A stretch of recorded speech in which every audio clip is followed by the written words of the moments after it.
মিরপুরের ভূমিদস্যু জসিমের হাত থেকে রেহাই পেল না দুদকের প্রকৃত সম্পত্তি।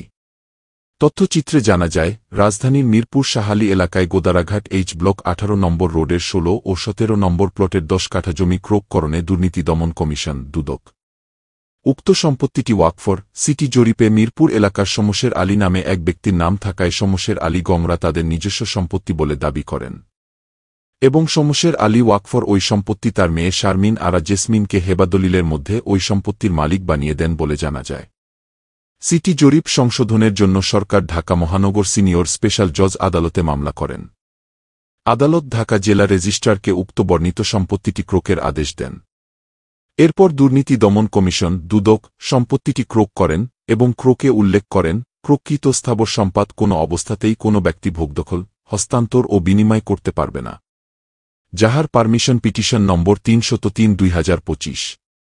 এরপরও শমশের আলীর মেয়ে শারমিন আরা জেসমিন ও তার স্বামী জসিম উদ্দিন ভূঁইয়া মুন্নু দুর্নীতি দমন কমিশনকে বৃদ্ধাঙ্গুলি দেখিয়ে জমিটি দখল করে কাজ করে যাচ্ছেন। অর্ডার হয়েছে কিনা দুদক যে ফ্রিজ করছে লিজ দিচ্ছে সেটা জাকির হোসেনে করে যে ডিস্ট্রিক্ট জজ তার নামে সে দুদক হলে অর্ডার নেয় ফ্রিজের আজনে আইকারে কি করে আরেকটা কি করে দুদক দেখলে ফ্রিজ করে আইকারে কি বলে না পুরো ক্যাডেট পুরো করছে রিসিভার নিয়োগ যখন করবে তখন তারা একবার ওই বাড়ি যা বাড়ি থাক ঘর থাক দোকান থাক সেই ভাড়া সরকারি ফান্ডে জমা আছে ডিসির আন্ডারে দুদকের আন্ডারে রিসিভার নিয়োগ করে নাকি দুদক ক্রোক করছে।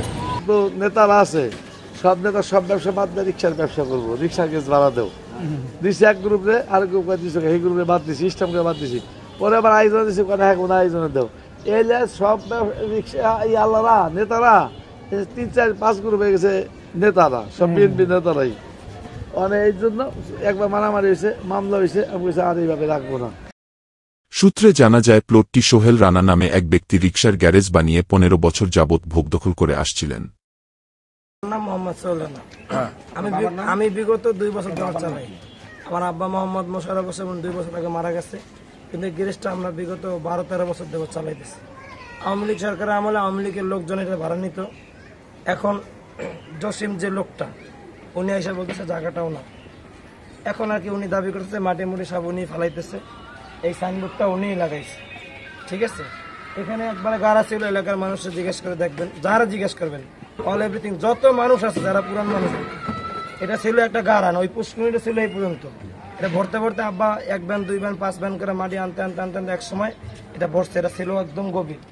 এখন আর কি বলতেছে যে এই বাড়ি নাকি জসিম মেয়ার কাগজ আছে।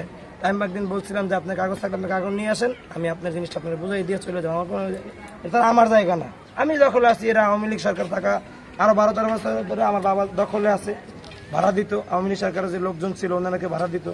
বিএনপি আসার পরে জসিম আইসা 3-4 মাস ভাড়া নিছে। আমার এই যে বাড়ি দাবি করতে জানে কি করে, উনি হইলো ওই শমশেরের মেয়ে জামাই।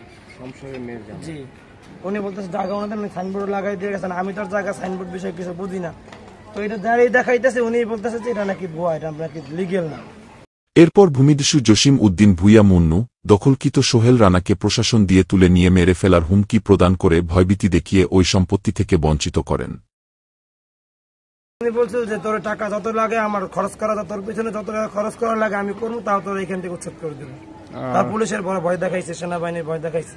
আমি তো ওনার প্রথম অবস্থায় বলছি আপনার কাগজ থাকলে আপনি সেনাবাহিনী নিয়ে আসেন, আপনারা বুঝাই দিন। জসিম আছে কোথায়? উনি ওনার বাসা আছে, ওনার ম্যানেজার আসে কাজ করে, আবার আমাকে আচরের পর এসে কাজ করে। সোহেল রানা জানান, আমার কোনো কাগজপত্র না থাকায় জোর করতে পারিনি, তবে জসিমেরও কোনো কাগজপত্র নেই, কারণ আমরা জানি এটি ওয়াকফ সম্পত্তি।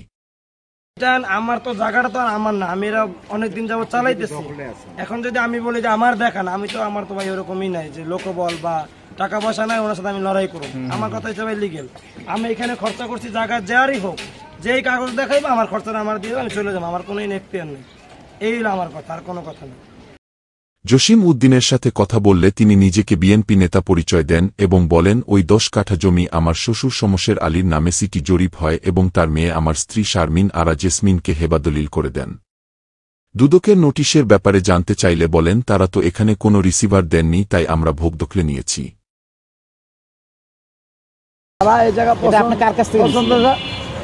শমশের মিয়ার কাছে শমশের মেলে শমশের মেলে তো ডোবা কিনছিল। হ্যাঁ ডোবা হিসেবে লিজ ডোবা নিছে, ডোবা লিজ নিছে কি জমি বিল্ডিং করার লাগিয়া? না ডোবা লিজ নিছে, ডোবা নিয়ে কি করবে? সরকার থেকে। ডোবা লিজ নেওয়ার পর তো সেটা বিক্রি করতে পারে না। না আমি আপনার বলি না, বিক্রি করতে পারে হাউজিং থেকে পার্সোনালি প্লট, আবার আইন এসে না পারে বিক্রি করতে পারে, সেটা রেজিস্ট্রি খরচ অনেক যায়, যার কারণে সে যখন আমরা টাকা দিছি তার মেয়ের নামে সে হেফাজত করে দিচ্ছে।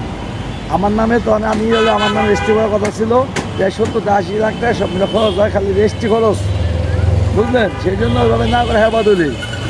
সূত্রে জানা যায়, পট পরিবর্তন হওয়ার পর থেকে জসিম ভয়ঙ্কর হয়ে ওঠেন। জমিটি রাস্তা থেকে নিচু হওয়ায় সোহেল ঘরবাড়ি না তুলে রিকশার গ্যারেজ ভাড়া দিয়ে খেত। এখন ভূমিদস্যু জসিম জমিটিতে মাটি দিয়ে ভরাট করে বহুতল ভবনের ধান্দা করে বসে আছে।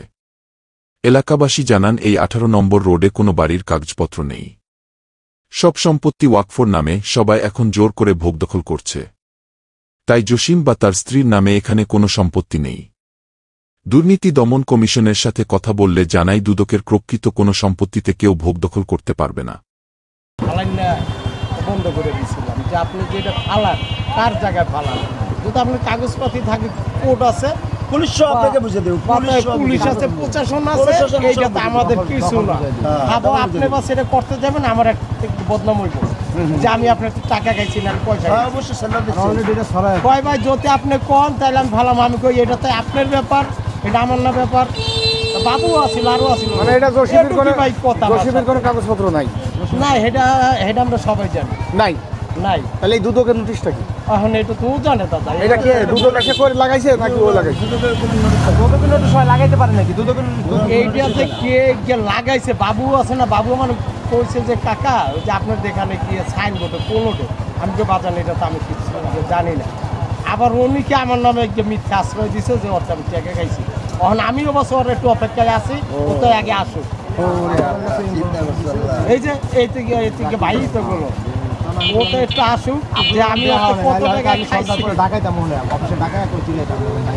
তাহলে এখানে কোনো কাগজ নাই মূলত। কাগজ সেটা নাই বলতে আমি তো এটা সরকারি জায়গা ভাই, আমি এটা জানি শুধু আমার গিয়ে মসজিদ আছে না, যেটুকু আমি জানা, কাগজ তো আর আমি পাই না, আর কাগজ গিয়ে গাড়ি না, আমি জানি গিয়ে এটা সবকিছু জমি দান করা কাগজপাতিটা তো আমি গাড়ি না, কাগজপত্র আমি পাইও না, আর আমি কিন্তু ওই যে টাকা পয়সা তো কয় যে এটি পুরো যে বানোয়াট মিছে কথা। ভূমিদস্যু জসিম কথার মার প্যাচে আটকে গেলে এক পর্যায়ে প্রতিবেদকের পকেটে জোর করে টাকা দিতে চাইলে প্রতিবেদক ওই টাকা নাকচ করে দেন।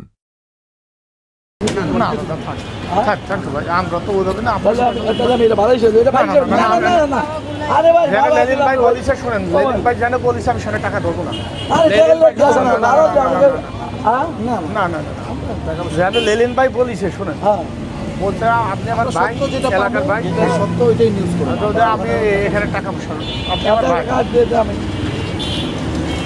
টাকা পয়সা না না না না, আমি টাকা ধরি না, বুঝছেন? ওই যে আমার ভাই,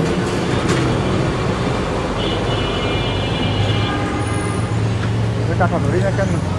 এলাকার ভাই ঘুরে হলে বুঝতাম, আমি কেন ধরবো? আপনার এলাকার বাইরে গেছে চাপান থেকে খাইতেন না, যা খুশি খাইতে হবে না, ওটা তো আপনার, আপনি কালকে আমি বলছি না ভাই টাকা লাগবে না, এমনি আপনার সাথে আমি কথা বলবো।